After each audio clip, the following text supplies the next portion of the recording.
하나님 말씀 보겠습니다. 오늘 말씀은 사무엘상 8장에서 보겠습니다. 사무엘상 8장 우리 1절에서 5절 말씀까지만 보도록 하겠습니다. 구약성경 사무엘상 8장 1절부터 5절 말씀까지입니다. 제가 받들어 봉독 올립니다. 사무엘상 8장 1절부터 5절 말씀까지입니다. 사무엘이 늙음에 그의 아들들을 이스라엘 사사로 삼으니 장자의 이름은 요엘이요 차자의 이름은 아비야라. 그들이 브엘사바에서 사사가 되니라. 그의 아들들이 자기 아버지의 행위를 따르지 아니하고 이익을 따라 뇌물을 받고 판결을 굽게 하니라. 이스라엘 모든 장로가 모여 라마에 있는 사무엘에게 나아가서 그에게 이르되 보소서, 당신은 늙고 당신의 아들들은 당신의 행위를 따르지 아니하니 모든 나라와 같이 우리에게 왕을 세워 우리를 다스리게 하소서 한지라. 아멘. 한 번 더 기도하겠습니다. 아버지 하나님, 종의 말씀 들고 섰습니다. 주께서 친히 말씀하여 주셔서 성도들에게 힘되고 용기되고 격려되게 하여 주옵소서. 종의 모습은 온전히 감추어 주시고 성령님 도구로만 이 종 사용하여 주옵소서. 예수님 이름으로 기도하옵나이다. 아멘. 각 나라의 사람들에게 이렇게 물었습니다. 당신의 자녀가 커서 당신의 나이가 된다면 그들이 어떤 사람이 되기를 원합니까? 라는 질문을 했습니다. 그랬더니요, 미국 사람은 이렇게 대답했더랍니다. 나는 우리 자녀들이 행복한 사람이 되기를 원합니다 라고 말했다는 거예요. 그리고는 이태리 사람들에게 물었습니다. 당신의 자녀가 커서 당신의 나이가 된다면 그들이 어떤 사람 되기를 원하십니까? 라고 했더니 이태리 사람은 이렇게 말을 합니다. 나는 우리 자녀들이 착한 사람 되기를 원합니다 라고 말했답니다. 마지막으로 한국 사람한테 물었습니다. 당신의 자녀가 커서 당신의 나이가 된다면 그들이 어떤 자녀가 어떤 사람이 되기를 원합니까? 그랬더니 한국 사람은 이렇게 답했대요. 나는 우리 자녀들이 성공한 사람 되기를 원합니다. 자, 물론 여기서의 성공은 자아실현의 성공이 아니라 소위 말하는 물질적 부와 그리고 명예와 권세를 누리는 그 성공을 가리키는 말입니다. 성도 여러분이요, 저와 여러분들에게 허락하신 자녀들 어떻게 키우고 계십니까? 우리 자녀들이 우리 나이만큼 되면 내 자녀는 어떤 자녀가 되기를 원하고 계십니까? 정말 우리 자녀들이 성공하는 사람으로만 자라나는 것이 내 바람입니까? 물론 성공이 나쁜 것은 아닙니다. 성공하는 사람도 있어야 됩니다. 그러나 문제는 누구나 성공할 수 없다는 것이 우리의 딜레마잖아요. 제가 한번 이런 질문을 여러분에게 드려보고 싶습니다. 우리 자녀들이 성공은 합니다. 그런데 건강을 잃은 사람 되기를 원하고 계십니까? 다시 질문 드릴게요. 우리 자녀들이 성공은 하고 건강을 잃은 사람 되기를 원하십니까? 아니면 건강은 한데 성공을 못한 자녀가 되기를 바라십니까? 눈치 빠른 분들은 이렇게 대답하실 것 같아요. 목사님, 성공도 하고 건강도 잃지 않는 자녀 되기를 바랍니다. 예, 가장 이상적인 답이라 할 수가 있겠지요. 그러나 보십시오. 여전히 우리는 성공이라고 하는 그 단어를 놓지 않고 있다는 것입니다. 또 한번 이런 질문을 드립니다. 우리 자녀들이 성공은 하는데 신앙을 잃어버린 사람 되기를 원하십니까? 아니면 신앙은 좋은데 성공 못한 자녀가 되기를 원하십니까? 이 질문은 조금 어렵죠? 물론 역시 가장 좋은 이상적인 답은 성공도 하고 신앙도 잃지 않는 자녀가 되는 것입니다. 그런데 또 질문하겠습니다. 만약에 이 질문에서는 하나를 선택하라면 무엇을 선택하시겠습니까? 신앙입니까? 아니면 성공입니까? 저는 분명히 말씀드립니다. 저는 신앙을 택합니다. 이것은 목사라서가 아닙니다. 내 자녀가 신앙을 택한 것은 이미 성공한 것이기 때문에 그렇습니다. 성도 여러분, 우리 그리스도인들이 이 부분에 관해서 분명한 이런 인식을 가지고 살아가야 될 줄로 압니다. 자, 성공이 무엇입니까? 물질적 부와 명예와 권세를 얻는 것이 성공입니까? 예, 성공입니다. 누구에게 성공입니까? 예수 그리스도를 알지 못하는 세상 사람들이 바라보는 그 기준에서 성공입니다. 그러나 잊지 마십시오. 그리스도인은 언제나 하나님의 시각으로 생각해야 됩니다. 성경이 우리에게 말씀하는 것이 진리이기 때문에 성경적 사고를 가지셔야 됩니다. 그렇다면 성경이 말하는 성공은 무엇입니까? 따라서 하십시다. 성공은 하나님을 아는 것이다. 믿으시면 아멘 하십시다. 성공은 하나님을 아는 것, 하나님을 아는 것이 바로 성공이라고 하는 것입니다. 이 부분에서 교회를 잘 다니는 자녀를 둔 부모는 안도의 숨을 쉬실 테고요.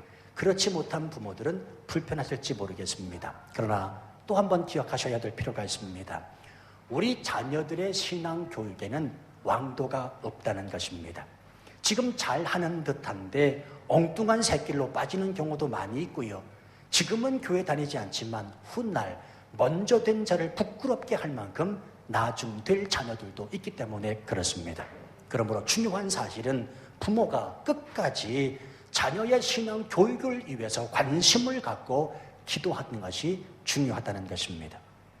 감리교 창시자 존 웨슬리 목사님이 이런 말을 했습니다. 우리가 하나님 앞에 설 때 3가지 질문을 받는다는 거예요.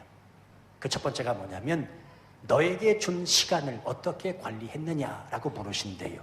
그리고 두 번째, 너에게 준 재산을 어떻게 관리했느냐 묻으시고요. 마지막 3번째, 하나님 앞에 섰을 때 하나님이 우리에게 질문을 던지시는 게 뭐냐면 너에게 맡긴 자녀를 어떻게 양육했느냐라고 물으신다는 것입니다. 여러분이요, 하나님께서 장차 우리에게 반드시 물으실 것입니다. 네 자녀를 어떻게 양육했느냐, 내가 네게 준 선물, 그 자녀를 어떻게 키웠느냐라고 하나님께서 우리에게 물으신다면 우리는 무엇라고 하나님께 대답할 수 있을까요? 성경은 우리에게 자녀들에 관한 양육법을 아주 정확하게 말씀하고 있습니다. 에베소서 6장 4절 말씀에 보면 이런 말씀이 있습니다. 또 아비들아, 너희 자녀를 노엽게 하지 말고 오직 주의 교양과 훈계로 양육하라. 자, 여기서 오직에 주목하실 필요가 있습니다. 오직 주의 교양과 훈계로 양육하라. 이 문구 안에는 세상이 말하는 성공이 들어가 있지 않습니다. 부도 없습니다. 명예도 없습니다. 권세도 포함되어 있지 않습니다. 오직 자녀를 양육하는 성경적 가르침은 오직 하나님을 아는 지식으로 하나님의 말씀으로 양육할 것을 말씀하고 있다는 사실입니다. 그럼에도 불구하고 우린 여전히 세상적 가치관과 기준을 가지고 우리 자녀를 대할 때가 얼마나 많이 있는지 모릅니다. 이건 뭐 저도 마찬가지입니다. 목사는 별반 다르지 않습니다. 저도 마찬가지입니다. 하나님의 말씀으로 하나님을 아는 것이 성공이라고 생각하고는 있지만 그러나 실제적으로 내 자녀를 그 하나님의 말씀으로 키우기를 몸부림치고 있는가? 저도 그렇게 하지 못합니다. 그래서 말씀드렸습니다. 자녀 교육에는 왕도가 없다. 목사도 마찬가지입니다. 장로님도 마찬가지고요. 권사님도 마찬가지입니다.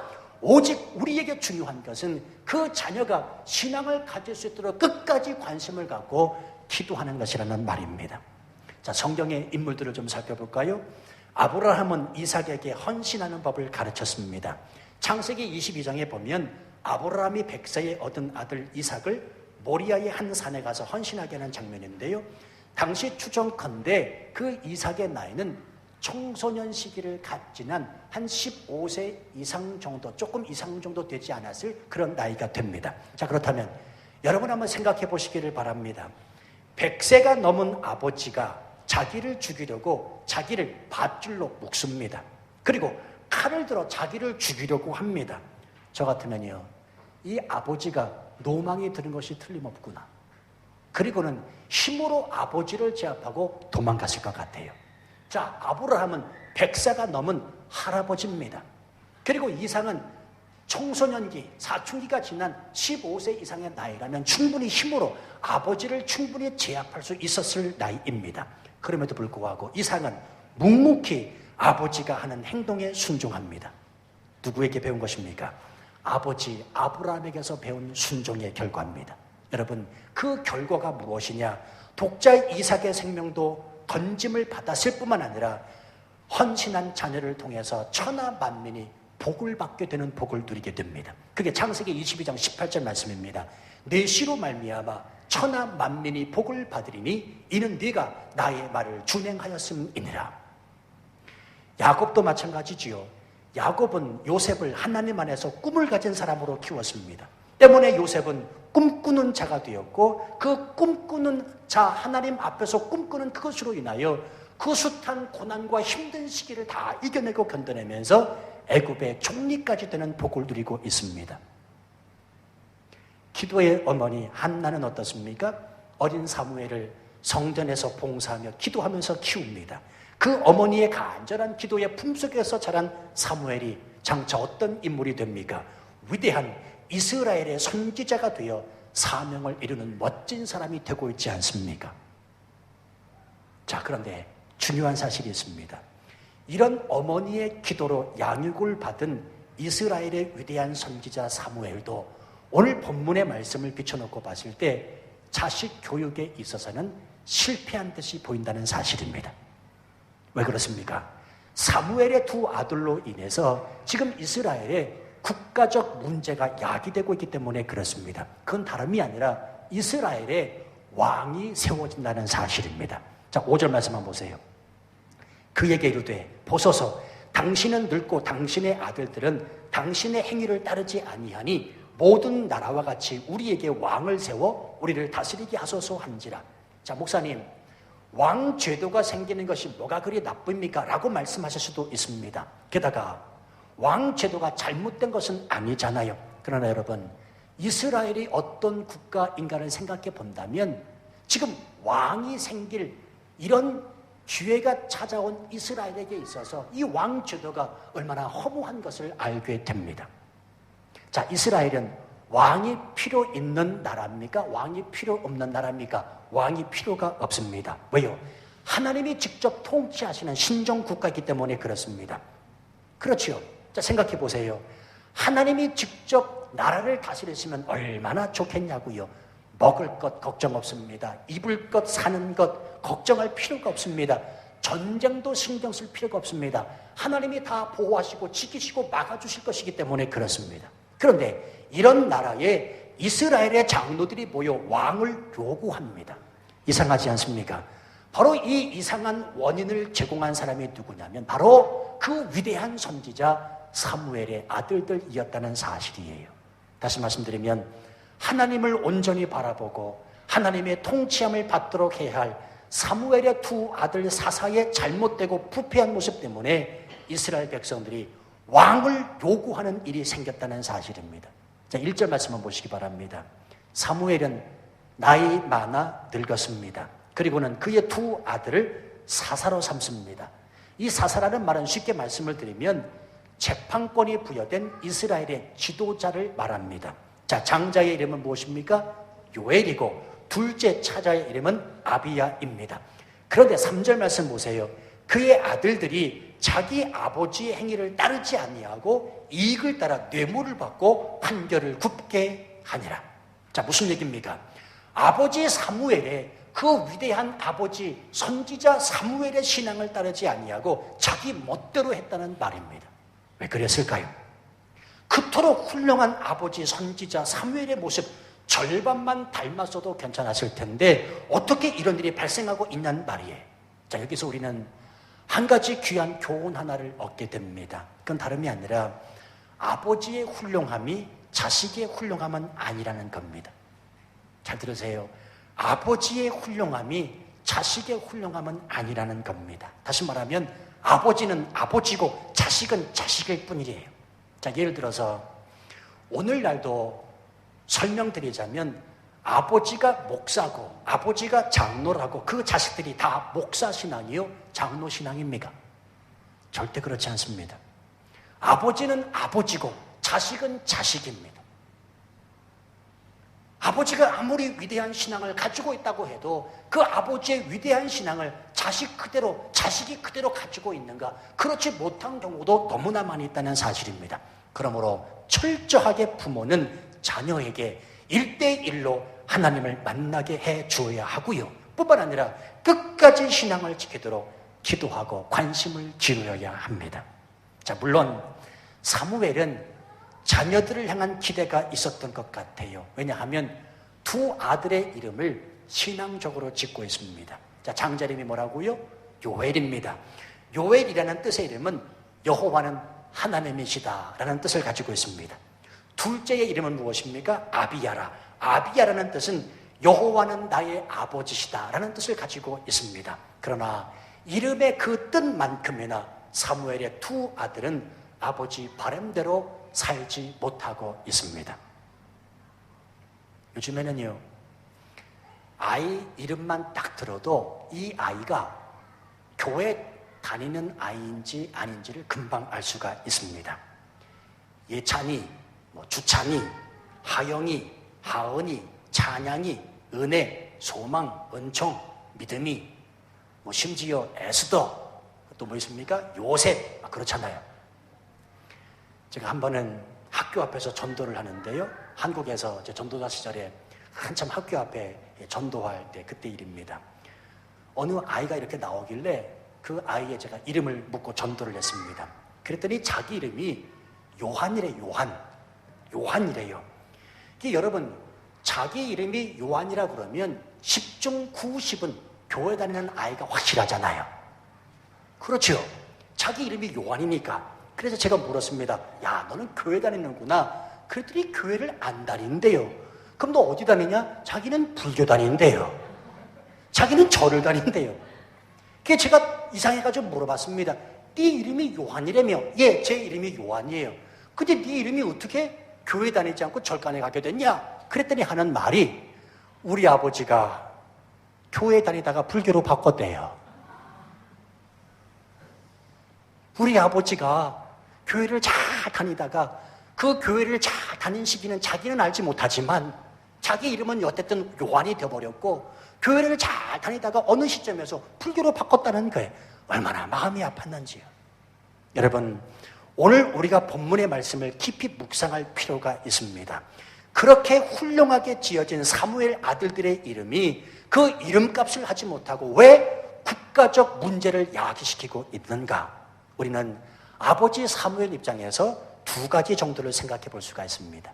여러 가지 생각해 볼 수 있지만 시간 관계상 두 가지만 한번 나눠보도록 하겠습니다. 첫 번째는요, 사무엘이 너무 바빠서 가정 일을 소홀히 했을 것이다 라고 생각할 수 있습니다. 여러분 한번 생각해 보십시오. 사무엘이 얼마나 바빴을까요? 말씀드렸듯이 당시 이스라엘은 왕이 없는 상태입니다. 게다가 종교가 분리되어 있지 않습니다. 그러니 사무엘이 실질적인 이스라엘의 영적 지도자로 왕의 노릇을 감당하고 있는 형편입니다. 선지자 노릇하랴, 사사 역할하랴, 모르긴 몰라도 눈꽃 뜰 새 없이 바빴을 것이다 라고 유추해 볼 수가 있습니다. 그래서 자기 아이들에 대한 신앙적인 교육을 미처 하지 못했다, 그렇게 생각해 볼 수 있지 않겠습니까? 자, 그런데 이것이 비단 옛날 이야기만이 아니라는 겁니다. 오늘날도 그렇습니다. 통계에 의하면 목사, 선교사 자녀들이 잘못될 소지가 그렇지 않은 가정보다 훨씬 높다는 통계를 제가 접하고 있습니다. 그렇게 사명 잘 감당하는 목사님의 자녀들이, 그렇게 멋있는 사역을 하고 있는 선교사님의 자녀들이 잘못되는 경우가 예수 그리스도를 알지 못하는 자녀들보다 훨씬 못하다라고 하는 통계가 있다니까요. 치앙마이에 어느 선교사님이 계시는데 정말 이분은 열심히 눈코 뜰 새 없이 바쁘게 열심히 사명 감당하고 계시는 분입니다. 한 번은 이민국에서 저를 만났습니다. 그랬더니 저한테 이런 하소연을 합니다. 목사님, 내 아들을 죽일 수도 없고 그냥 가만히 놔둔대요. 자기 아들을 죽일 수도 없고 때려 죽일 수도 없고 그냥 그대로 놔둔대요. 목사님 아시잖아요. 내 사역이 얼마나 바쁜지는 목사님도 알잖아요. 그냥 잘 하겠거니, 그리고는 놔뒀더니 사춘기가 지나면서 아이가 삐딱해지는데 학교도 안 간대요. 밥도 안 먹어요. 그냥 오로지 컴퓨터 앞에 앉아서 게임에만 푹 빠졌다는 겁니다. 그러니 그 얼마나 답답하겠습니까? 저는 하나님 앞에 아들 안 준 것이 얼마나 감사하던지요. 아니, 저는 가만히 생각을 해봅니다. 만약에 제게 아들이 있었으면 제 아들도 그랬을 것 같아요. 그나마 그래도 딸이니까 그나마 따라가는 척 해주는 것 같아요. 제가 가만히 보니까. 아니, 얼마나 답답하겠습니까? 다른 사람들하고 선교사 자녀가 애를 죽일 수도 없고 그냥 애를 그냥 가만히 놔둘 수밖에 없다는 거. 학교도 안 갔는데 학교도 세상에나. 그런 이야기를 하더라고요. 성도 여러분이요, 우리가 잊지 말아야 될 것이 있습니다. 하나님의 사람에게 있어서 가정과 교회는 둘 다 중요하다는 사실입니다. 자, 이거 우리 치앙마이 중학교의 성도들은 절대 헷갈려 하시면 안 됩니다. 가정이 중요하냐, 교회가 중요하냐, 그런 질문이 있걸랑 반드시 그렇게 답하셔야 됩니다. 가정과 교회 둘 다 중요하다. 어느 한쪽으로 치우쳐 소홀히 하면 안 됩니다. 저도요, 2년 동안 가정사역을 한 사람입니다. 저는 가정사역자들에게 한마디 하고 싶어요. 가정의 회복이라는 명목하에 교회론이 망각되어서는 안 됩니다. 또 교회론을 너무 중시해서 가정을 무시해서도 절대로 안 됩니다. 그건 하나님 아버지의 뜻이 아니기 때문에 그렇습니다. 저는 우리 교인들에게 분명히 말씀을 그런 의미에서 드립니다. 교회 일 한다고 가정을 등한시 이겨서는 절대로 안 돼요. 남편 잘 챙기셔야 됩니다. 자녀들 뒷바라지 잘 하셔야 됩니다. 반면에 가정 일에 올인한다고 교회 일을 놓아서도 안 됩니다. 왜요? 가정과 교회는 둘 다 중요하기 때문에 그렇습니다. 모든 것은 지혜롭고 그리고 분수에 맞게 행하셔야 됩니다.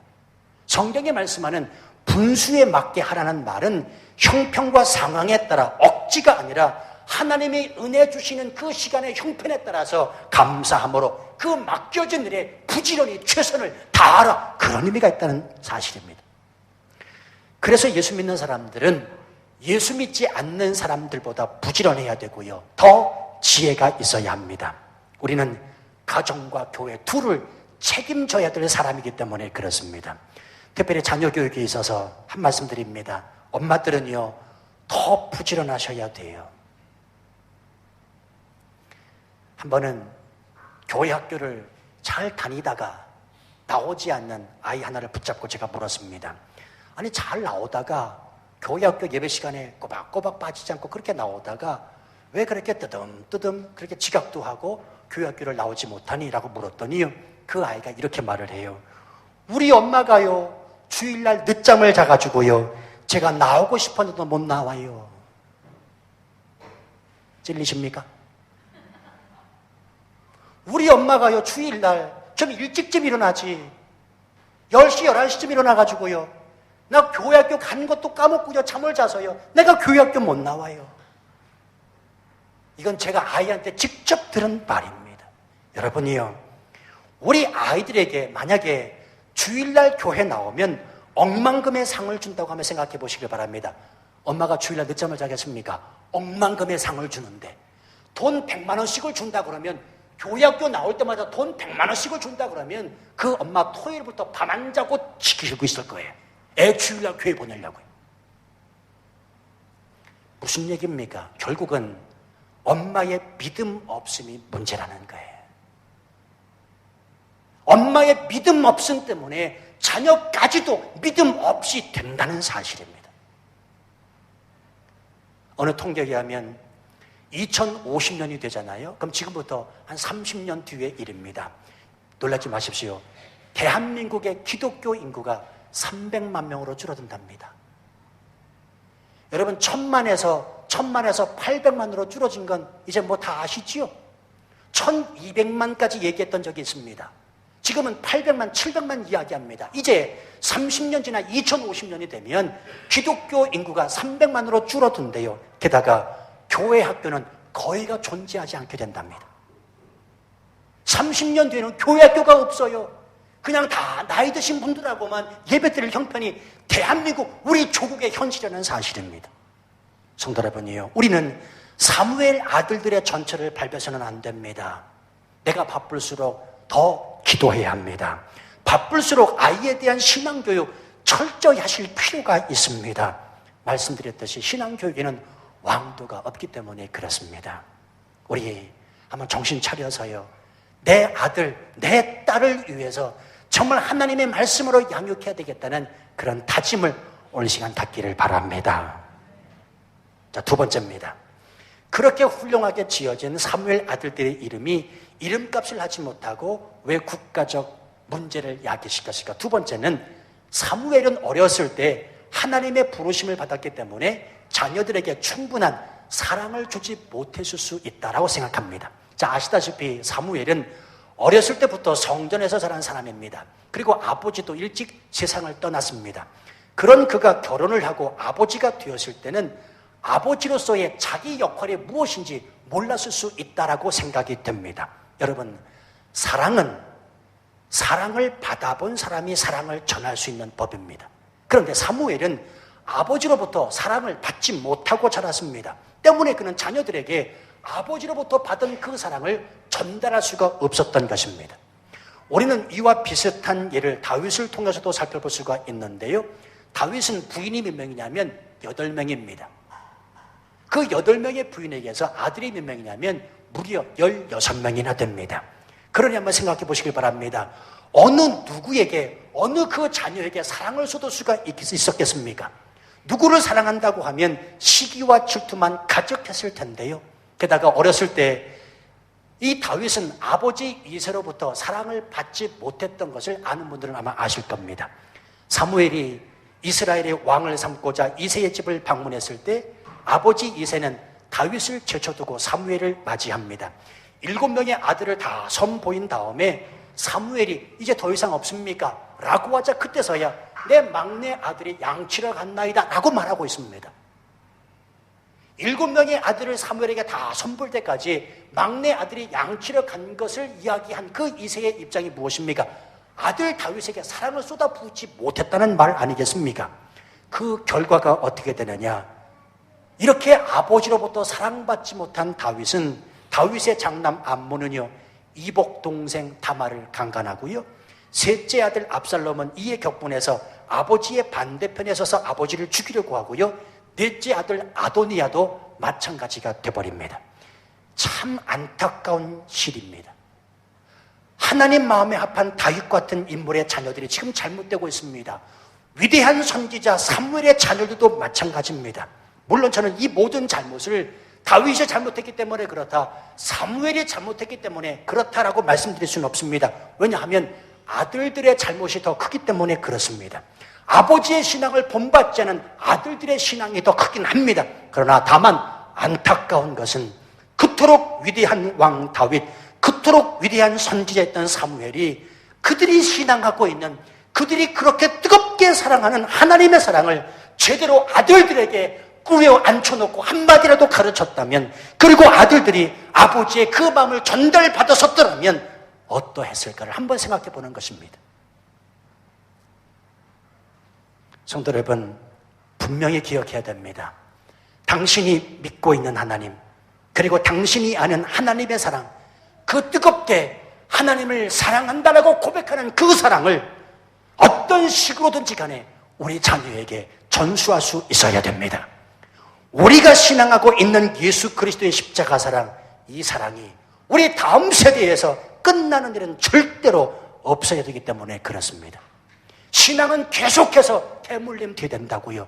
한번 잘 생각해 보세요. 내가 믿고 있는 하나님, 그 뜨겁게 사랑하는 그 하나님, 내 자녀도 똑같이 생각하고 있습니까? 저도 여기에 대해서는 퀘션 마크입니다. 저도 두 딸을 키우고 있습니다만 끊임없이 목사이기 때문에 하나님에 대해서 말하고 있지만 때로는 내 자녀를 바라볼 때 마음에 안 들 때가 한두 번이 아니에요. 저렇게밖에 신앙생활하지 못하나, 저렇게밖에 예배하지 못하나, 저렇게밖에 기도하지 못하나, 이런 생각이 한두 번 드는 게 아닙니다. 여러분도 마찬가지 아니겠습니까? 내가 그토록 사랑하는 하나님, 내가 뜨겁게 주님의 이름을 높이고 찬양하는 그 마음이 우리 자녀들에게도 그대로 전수되고 있는가를 한번 생각해 보시기를 바랍니다. 아시다시피 지난번에 저희 아버지가 치앙마이를 다녀가셨습니다. 저는 저희 아버지를 바라볼 때 정말 참 감사한 것이 한 가지 있습니다. 이제서 그런 것들이 새겨지게 되는 건데요. 보셔서 아시지만 저희 아버지는 이 코가 크세요. 코가. 잘 모르시나요? 다시 한번 보시면 저희 아버지는 손도 크시고 코도 이렇게 크십니다. 아주 조그만한 분이.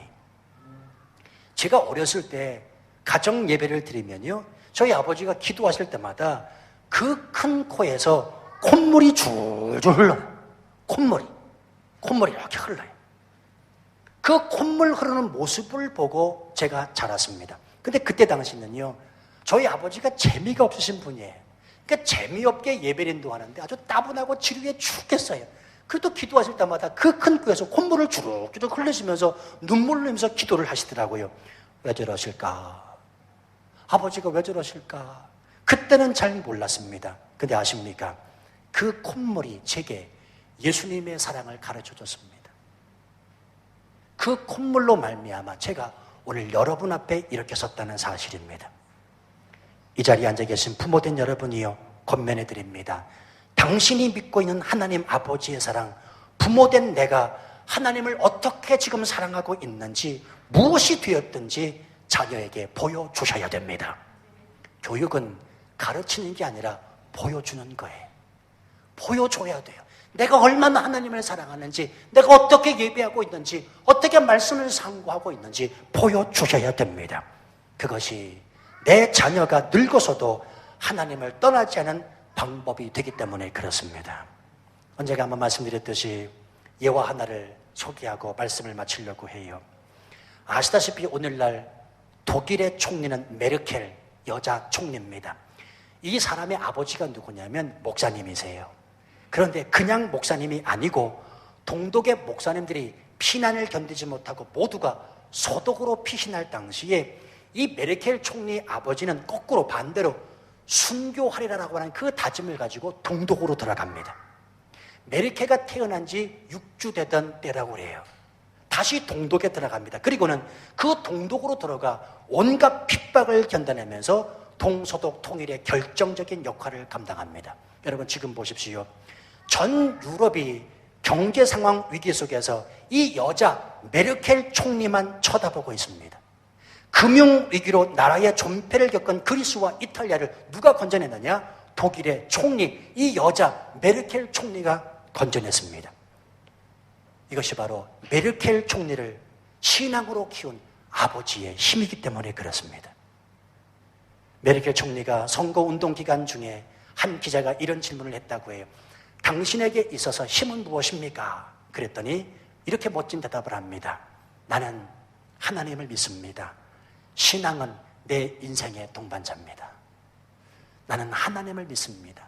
신앙은 내 인생의 동반자입니다. 멋지지 않습니까? 성도 여러분이요, 말씀을 맺습니다. 내 자녀를 어떻게 키우시겠습니까? 아무리 바빠도 자녀 위한 기도 멈추지 마십시오. 철저하게 신앙교육 시키셔야 됩니다. 무엇보다도 내가 믿고 있는 그 하나님의 사랑 내 자녀에게 그대로 전수돼야 되고 보여줘야 합니다. 이것이 바로 내 자녀가 참된 인생의 성공자가 되는 길이기 때문에 그렇습니다. 이 시간 고개 한번 숙여보시죠. 그리고 여러분의 자녀를 떠올리시기를 바랍니다. 그 자녀를 향한 하나님의 계획하심이 있다는 사실을 믿으십니까? 하나님의 진실하심과 인사하심이 있다고 하는 사실을 믿으십니까? 지금 현재 예수를 믿고 있다면 방심하지 마십시오. 끝까지 일평생 살아가며 하나님 믿는 그 신앙 놓치지 않는 자녀 되게 하옵소서. 혹여 내 자녀가 아직 예수 그리스도를 발견하지 못했다면 실망하지 마십시오. 그 자녀를 위하여 기도하십시오. 기도하는 어머니, 기도하는 아버지를 보여주십시오. 내 자녀 예수 믿어야 됩니다. 여러분, 신앙 없다고 나쁜 자녀 되는 것은 아닙니다. 그렇죠? 신앙 없다고 나쁜 자녀 되는 것은 아닙니다. 하지만 신앙 없으면 하나님의 나라에 이르지 못하는 것은 분명합니다. 내 자녀도 하나님 나라에 이뤄야 되지 않겠습니까? 우리 기도하십시다. 다른 기도하지 마시고 내 자녀, 오 하나님 아버지